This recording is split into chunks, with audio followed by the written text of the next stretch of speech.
Hi guys, Knife Detector here, and today we're going to do something a little different. We're going to talk about two knives that really have nothing in common except that I'm going to carry them. Maybe not together, but today is Saturday. You're watching this video on a Monday, and I just wanted to talk about these two knives that I'm probably going to be carrying this weekend and how I intend to carry them. And we're going to go over a little bit about when these knives were made and what they are. So stay with me, guys, and let's see what we have to say about that. So what are we going to start off with today? I think today we're going to start off with the Victorinox Tinker Small. Now, you guys know I am a sucker for the square Phillips screwdriver. I absolutely love that square Phillips screwdriver. Now, they stopped having the square Phillips screwdriver in 1980. So I do know that Victorinox is pre-1980. And insofar as the head for the tweezers is concerned, in 1978 they started making it out of plastic. But as you can see, this tweezer right here, these tweezers are made of aluminum. Look at that. Now, prior to being made out of aluminum, they were actually made out of nickel silver. So this tells me that more than likely this right here is after 1957 and prior to 1980. Now, this doesn't have exposed rivets. You can't see the brass rivets. This does not have a key ring or clevis. And so I'm thinking that this knife right here, this Tinker Small with the nickel silver inlay, was probably made in the 1970s is my best guess. Now, this also doesn't have a Swiss pat or anything on it right there. It doesn't have anything like that, but it does have a clip point blade, which I really do like. So let's look at this little bad boy here. Now, another feature you're going to see is this does not have the file that was forged in to the square Phillips. It doesn't have this file. So this tells me maybe later 70s for this knife is what I'm thinking. But I really like that. Now, notice it does have the can key mixed in there as well. It does have the can key in there. So I'm thinking late to mid 70s on this bad boy. Really like that can key. You saw me use that on a quick video a while back. The reamer. This is the newer style reamer. It does not have the hole though. Okay. It does not have the hole on that. You know, something to think about. Those holes are very necessary, I think, when you're sewing through leather, especially speaking as someone who does work with leather every now and then, right? But in any case, check this out. We have the can opener you're familiar with on this, and we have the cap lifter right here and the wire stripper. Again, very nice. And this is the original toothpick. Gosh, I wonder, guys, how many people have picked their teeth with this. Look how yellow it is.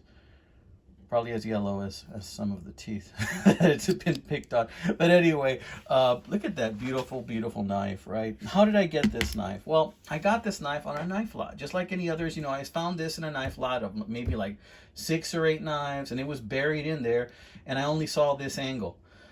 I only saw that angle, and then I knew, you know, I have to have this knife, especially when I didn't pay very much for it. I think I paid 25 bucks for the entire lot.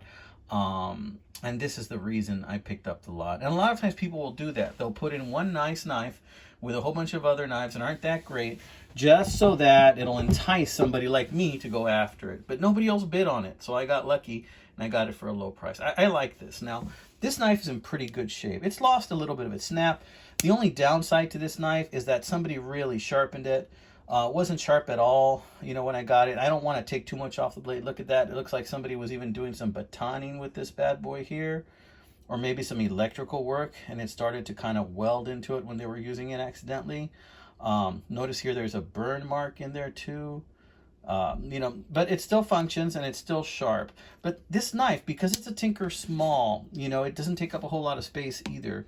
We're looking at the closed length being at about 3 1/4. So this is a small knife, guys, and this bad boy right here is a knife that, you know, you're not even going to notice in your pocket. So this will be a good church knife, something unobtrusive for work that still has a nice combination of tools that you can use if you happen to need it, right? This is something that's going to get the job done for you most of the time for small tasks, and I really enjoy this knife. So my thinking is for this knife, maybe mid 70s to late 70s on this bad boy.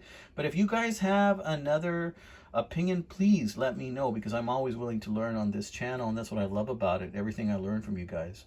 So let's check out this bad boy. No, this is not an original 51OT. The original 51OT was made between 1978 and 1981. They only made it for 3 years, and I have 2 other examples of that. One really good one, but this bad boy is when they remade it. I think they remade this bad boy somewhere after 2010 for a little while, somewhere between 2010 and 2020. I think they redid this thing just to see if people would like it, I guess. It's got that new kind of Delrin, which I'm not that big a fan of. But why am I going to, you know, pull this bad boy out during this video? Well, because I'm going to carry this today. I'm going to pocket carry this today. I'm going to give it some pocket wear.